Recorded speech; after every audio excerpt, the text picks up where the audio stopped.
береке бер. Әлем халқына амандық, ауызбіршілік, ынтымақ бер.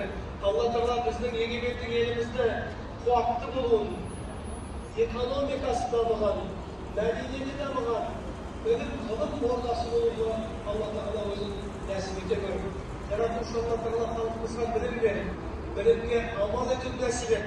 Алла Тағала біздің оқып жатқан балаларымыз әлемге танымалы, ата-бабаларымыз сияқты ұлы, тұлғалы, ғұлама ғалымдар болуын нәсіп ет.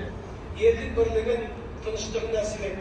Елімізді басқарып отырған қадірлі Қасым-Жомарт Кемелұлына Алла Тағала өзінің еліне бақыт беріп, халқы ел үшін жасап жатқан әрбір жұмысына Алла Тағала өзінің жәрдемшісі бола гөр.